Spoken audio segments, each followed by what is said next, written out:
Mic ಕೊಡಲೇ mic ಬೀಳತಕ್ಕ ಅದು ಮುಂದೆ ಇದನ್ನಿಲ್ಲ ಸರ್. ಈಗ ಬೈಕ್ ಸೆಕ್ಷನ್ ಸ್ಟಾಪ್ ಮಾಡಿದ್ದಾರೆ. ಈಗ ಯಾವ ಥರ ನಿಮಗೆ ಕೊಟ್ಟರೆ ನೀವು ಮಾಡ್ತೀರಾ ಅಂತ, ಅಂದರೆ ಎಲ್ಲೋ ಬೋರ್ಡ್ ಮಾಡಿಸ್ಬೇಕಾ, ಯಾವ ರೀತಿ ಇರಬೇಕು ಅಂತ ನಿಮಗೆ? ಸರ್ ಎಲ್ಲೋ ಬೋರ್ಡ್ ಮಾಡಿಸ್ಲಿ ಸರ್. ಆಮೇಲೆ ಈಗ ಎಲ್ಲೋ ಬೋರ್ಡ್ ಮಾಡಿಸೋದ್ರಿಂದ ಪೊಲೀಸ್ ನಮಗೆ ಒಂದು ಬ್ಯಾಡ್ಜ್ ನಂಬರ್ ಕೊಡಬೇಕಾಗಿ ಬರುತ್ತೆ.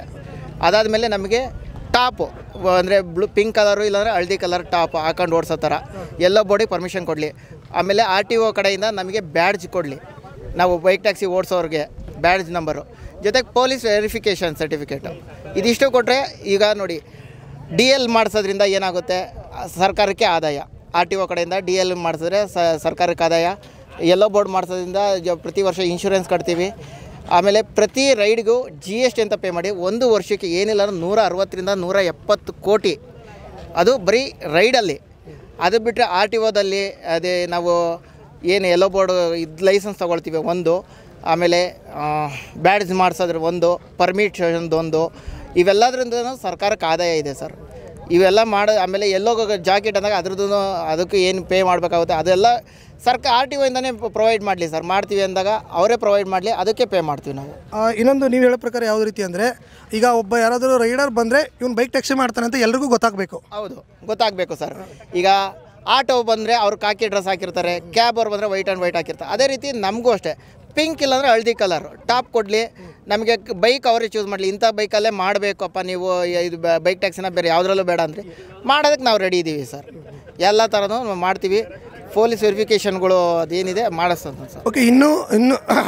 ಇನ್ನೂ ಹಲವು ಕಡೆ ಕೇಳಿ ಬಂದಿದ್ದೇನೆಂದರೆ, ಬೈಕ್ಗಳಿಗೆ ನಂಬರ್ ಪ್ಲೇಟ್ಗಳಿರಲ್ಲ, ಇಲ್ಲ ಬೇರೆ ಬೇರೆ ರಾಜ್ಯದವರು ಯಾರ್ಯಾರೋ ಬರ್ತಾರೆ, ಯಾರ್ಯಾರೋ ಮಾಡ್ತಾರೋ ಅನ್ನೋ ಒಂದು ಮಾತುಗಳ ಕೇಳಿದೆ.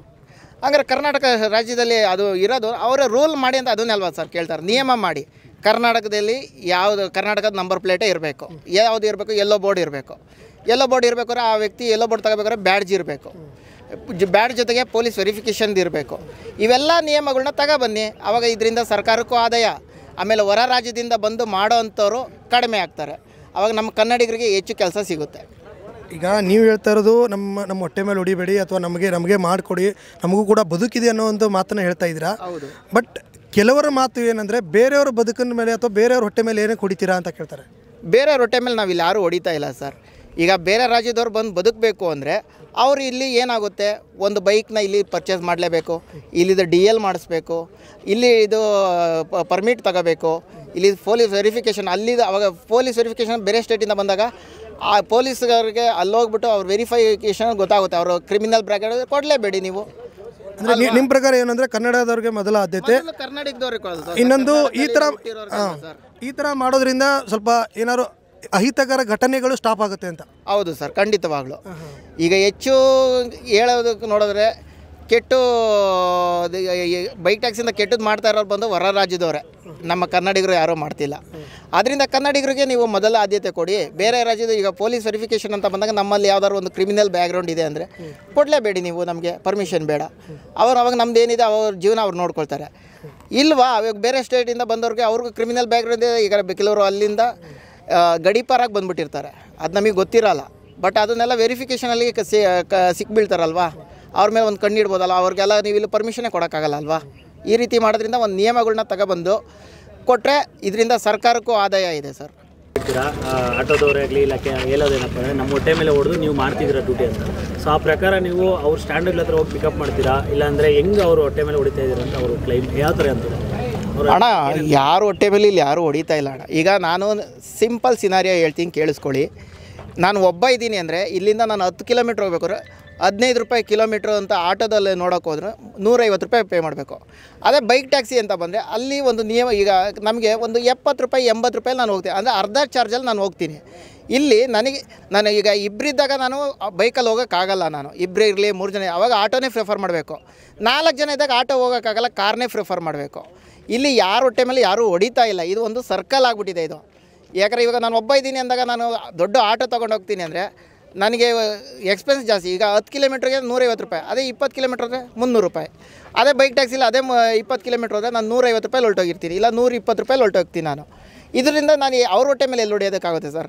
ಹೌದು, ಈಗ ಅವ್ರು ಹೇಳೋ ಪ್ರಕಾರ ಅವ್ರ ಹೊಟ್ಟೆ ಹೊಡೆಯೋದು ಅಂದರೆ ಈಗ ಅವರು ಏನಿದೆ ಅವ್ರಿಗೆ ಆಗೋದು ಬಿಸ್ನೆಸ್ ಆಗ್ತಾನೆ ಇದೆ. ಈಗ ನನ್ನ ಸ್ನೇಹಿತರೆ ಕೆಲವರು ಆಟೋ ಓಡಿಸೋರಿದ್ದಾರೆ, ಅವ್ರು ಹೇಳಿದ್ರೆ ಅವರು ಆರಾಮಾಗಿ ಇಲ್ಲ ಡ್ಯೂಟಿಗಳು ಆಗ್ತಾನೆ ಇದ್ದಾವೆ ಅಂತಾರೆ.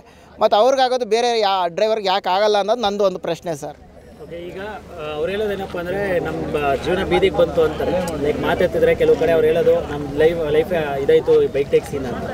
ಸೊ ಈಗ ಬೈಕ್ ಟ್ಯಾಕ್ಸಿ ಈ ಥರ ಆಗಿರೋದಕ್ಕೆ ಇಷ್ಟು ಜನಕ್ಕೂ ಬೀದಿಗೆ ಬಂದಿದ್ದಾರಲ್ಲ, ಇದಕ್ಕೆ ನೀವೇನಂತೀರ? ಸರ್, ಇಲ್ಲಿ ಯಾರೂ ಬೀದಿಗೆ ಬಂದಿಲ್ಲ ಸರ್. ಏನಾಗಿದೆ ಅಂದರೆ ಒಂದು ಬೈಕ್ ಟ್ಯಾಕ್ಸಿಯಿಂದ ಏನು ಸಮಸ್ಯೆ ಆಗಿದೆ ಅಂದರೆ ತಡೆ ಹಾಕಿದ್ದಾರೆ. ಸದ್ಯಕ್ಕೆ ಈಗ ತಡೆ ಹಾಕಿದ್ದಾರೆ, ನಿಯಮಗಳಿಲ್ಲ ಅಂತ. ಇದರಿಂದ ಬಂದಿರೋದು 8 ಲಕ್ಷ ಕುಟುಂಬಗಳು ಬೀದಿಗೆ ಅಂತ. ಯಾಕಂದರೆ ಈಗ ಸರಿಯಾದ ಕೆಲಸ ಈಗ 8 ಲಕ್ಷ ಜನಕ್ಕೆ ಬೇಗ ಇಮಿಡಿಯೇಟಾಗಿ ಕೆಲಸ ಸಿಗೋದಿಲ್ಲ. ಈಗ ಬೇರೆಯವ್ರು ಹೇಳ್ದಂಗೆ ಫುಡ್ ಪ್ಲಾಟ್ಫಾರ್ಮಲ್ಲಿ ಮಾಡ್ಬೋದು ಅಂತಾರೆ. ಈಗ ನಾವು ಅಲ್ಲಿ ಈಗ ಫುಡ್ ಪ್ಲಾಟ್ಫಾರ್ಮಲ್ಲಿ ಹೆಚ್ಚು ಕಮ್ಮಿ 16 ಲಕ್ಷ ಜನ ವರ್ಕ್ ಮಾಡ್ತಾಯಿದ್ದಾರೆ. ಈಗ ನಾವು 8 ಜನ 24 ಲಕ್ಷ ಅಷ್ಟು ಜನ ಆರ್ಡರ್ ಬರಬೇಕಲ್ವಾ? ಈಗ ಅವ್ರ ಹೊಟ್ಟೆ ಮೇಲೆ ನಾವು ಹೊಡೆದಂಗೆ ಆಗುತ್ತಲ್ವ? ಈಗ ಆಮೇಲೆ ನಾವು ಬೈಕ್ ಟ್ಯಾಕ್ಸಿಯಿಂದನೇ ಕಂಟಿನ್ಯೂ ಆಗೋದ್ರಿಂದ ಎಷ್ಟೋ ಜನಕ್ಕೆ ಅನುಕೂಲ ಆಗುತ್ತೆ, ಸರ್ಕಾರಕ್ಕೆ ಆದಾಯ ಆಗುತ್ತೆ. ಫುಡ್ ಪ್ಲಾಟ್ಫಾರ್ಮ್ಗೆ ಹೋದರೆ ಸರ್ಕಾರಕ್ಕೆ ಆದಾಯ ಕಡಿಮೆ ಇದೆ, ಬೈಕ್ ಟ್ಯಾಕ್ಸಿಲಿ ಇರೋವಂಥ ಆದಾಯನೇ ಹೆಚ್ಚು ಅನ್ನೋದು ನಂದು ಒಂದು. ಈಗ ಸರ್ ಇನ್ನೊಂದು, ಈಗ ನಮ್ಮ ಹೈಕೋರ್ಟ್ ಹೇಳಿತ್ತು ಸರ್ಕಾರಕ್ಕೆ 3 ತಿಂಗಳೊಳಗಡೆ ನೀವೊಂದು ಪ್ಲ್ಯಾನ್ನ ತೊಗೊಂಬನ್ನಿ, ಯಾವ ರೀತಿ ಬೈಕ್ ಟ್ಯಾಕ್ಸಿ ರನ್ ಮಾಡೋಣ ಅಂತ ಹೇಳ್ಬಿಟ್ಟು. ಬಟ್ ಅಂದರೆ ನಮ್ಮ ಸರ್ಕಾರ ಯಾವುದೇ ರೀತಿಯ ಇದನ್ನು ಕೂಡ ತೊಗೊಂಡಿಲ್ಲ. ಏನಕ್ಕಿರ್ಬೋದು ಅಂತ ಸರ್? ಅದು ಇದಕ್ಕೆ ಕೋರ್ಟು ಆದೇಶ ಕೊಡೋದಕ್ಕಿಂತ ಮುಂಚೆನೇ ಕೇಂದ್ರ ಸರ್ಕಾರದಿಂದನೇ ಹೇಳಿದ್ದಾರೆ, ಪ್ರತಿಯೊಂದು ರಾಜ್ಯದವರು ಕೂಡ ಬೈಕ್ ಟ್ಯಾಕ್ಸಿನ ಅಲೋ ಮಾಡೋದಕ್ಕೆ ನಿಯಮಗಳನ್ನ ಅವರೇ ಇದು ನಿಯಮ ಮಾಡಬೇಕು ಅಂತ. ಬಟ್ ಆದರೆ ಇನ್ನು ನಮ್ಮ ರಾಜ್ಯ ಸರ್ಕಾರದವರು ಏನಕ್ಕೆ ನಿಯಮ ಮಾಡೋದಕ್ಕೆ ಮುಂದೆ ಬರ್ತಾಯಿಲ್ಲ ಅನ್ನೋದು ನಮಗೆ ಇನ್ನೂ ತಿಳ್ಕೊಳಕ್ಕಾಗ್ದಲೇ ಇರೋಂಥ ಒಂದು ಸಿನಾರಿಯೋ ಆಗಿಬಿಟ್ಟಿದೆ ಸರ್. ಯಾಕಂದರೆ ಇಲ್ಲಿ 8 ಲಕ್ಷ ಕುಟುಂಬಗಳನ್ನ ನಾವು ನೋಡಬೇಕು, ಜೊತೆಗೆ ಇದರಲ್ಲಿರೋ ಆದಾಯದ ಬಗ್ಗೆ ಅವರಿಗೆ ಗೊತ್ತಿದೆಯೋ ಇಲ್ವೋ ಗೊತ್ತಾಗ್ತಾಯಿಲ್ಲ. ಅದು ಬೇಗ ನಿಯಮಗಳು ಮಾಡಿದ್ರೆ ನನಗೆ ಗೊತ್ತಾಗುತ್ತೆ ಸರ್. ಯಾಕಂದಿಲ್ಲ, ಬೇರೆ ರಾಜ್ಯಗಳಲ್ಲಿ ಕೆಲವು ರಾಜ್ಯಗಳಲ್ಲಿ ಬೈಕ್ ಟ್ಯಾಕ್ಸಿ ಇದೆ, ಈಗ ನಮ್ಮ ರಾಜ್ಯದಲ್ಲಿ ಬ್ಯಾನ್ ಮಾಡೋದಲ್ವಾ? ಈಗ ನಮ್ಮ ರಾಜ್ಯದಲ್ಲಿ ಅದಕ್ಕೆ ಏನು ಡಿಫ್ರೆನ್ಸ್ ಅಂತೀರ? ಅಂದರೆ ಈಗ ನೋಡಿ, ಅಲ್ಲಿ ಟ್ರಾಫಿಕ್ ಆಗಲಿ ಅಲ್ಲಿಗಿಂತ ಕಂಪೇರ್ ಮಾಡಿಕೊಂಡ್ರೆ ನಮ್ಮ ಹತ್ರ ಜಾಸ್ತಿನೇ ಇದೆ ನಮ್ಮ ಇದರಲ್ಲಿ. ಸೊ ಇನ್ನೂ ಕಮ್ಮಿ ಆಗುತ್ತಲ್ಲ ಟ್ರಾಫಿಕ್ಕು? ಸೊ ಇದಕ್ಕೆ ಹೆಂಗೆ ಸರ್? ಟ್ರಾಫಿಕ್ ಕಡಿಮೆ ಆಗುತ್ತೆ ನಿಜ. ಬೇರೆ ರಾಜ್ಯದಲ್ಲಿ ಏನಾಗಿದೆ, ಬೇರೆ ರಾಜ್ಯದಲ್ಲಿ ಅವರು ನಿಯಮಗಳನ್ನ ಮಾಡಿದ್ದಾರೆ. ಸ್ಟೇಟ್ ಗೌರ್ಮೆಂಟ್ ಏನು ಕೇಂದ್ರ ಸರ್ಕಾರದಿಂದ ಆದೇಶ ಕೊಟ್ಟಿರೋ ಅದಕ್ಕೆ ತಕ್ಕನಾಗಿ ಅಲ್ಲಿದು ಏನು ಕಂಫರ್ಟಬಲ್ ಏನಿದೆ ನೋಡ್ಕೊಂಡು ಮಾಡಿದ್ದಾರೆ. ಅದೇ ರೀತಿ ಇಲ್ಲಿ ಇಲ್ಲಿ ಈಗ ಆಲ್ರೆಡಿ ಬೆಂಗಳೂರಲ್ಲಿ 1.5 ಕೋಟಿ ಜನ ಇದ್ದಾರೆ. 1.5 ಕೋಟಿ ಜನದಲ್ಲಿ ಜನದಟ್ಟಣೆ ಅಂತ ಇದ್ದೇ ಇರ್ತದೆ, ದಿನ ಗಾಡಿಗಳು ಬರ್ತಾನೆ ಇರ್ತವೆ, ಹೆಚ್ಚಾಗ್ತಾನೆ ಇರ್ತವೆ, ದಿನ ಪರ್ಚೇಸ್ ಮಾಡೋರು ಇದ್ದೇ ಇರ್ತಾರೆ. ಆದರೆ ಈಗ ನಾನು ಆಗಲೇ ಹೇಳ್ದಂಗೆ ಒಬ್ಬರಿದ್ದಾಗ ನಾವು ಬೈಕ್ನೇ ಪ್ರಿಫರ್ ಮಾಡೋಕ್ಕಾಗುತ್ತೆ, ಆಟೋನ ಪ್ರಿಫರ್ ಮಾಡೋದಕ್ಕಾಗಲ್ಲ. ಜೊತೆಗೆ ಜನದಟ್ಟಣೆಯಲ್ಲಿ ಬೇಗ ತಲುಪೋಕ್ಕಾಗೋದು ಬೈಕ್ ಟ್ಯಾಕ್ಸಿ ಮುಖಾಂತರನೇ ಹೊರತು ಆಟೋ ಮುಖಾಂತರ ಹೋಗೋದಕ್ಕಾಗಲ್ಲ ಅನ್ನೋದು ನಂದು ಭಾವನೆ ಸರ್. ಈಗ ಅದೇ ಕೊನೆಯದಾಗಿ ಸರ್ಕಾರಕ್ಕೆ ಅಥವಾ ಹೈಕೋರ್ಟ್ ಅವ್ರಿಗೆ ಏನು ಕೇಳ್ಕೊತೀರಿ, ಏನು ಮನವಿ ಮಾಡ್ಕೋತೀರಾ? ಏನು ನಿಯಮಗಳನ್ನ ಮಾಡಬೇಕು ಅಂತ ಇದ್ದರೆ ಅದನ್ನು ಆದಷ್ಟು ಬೇಗ ಮಾಡಬೇಕು ಅಂತ ನಾನು ಕೇಳ್ಕೊಳ್ತೀನಿ ಸರ್.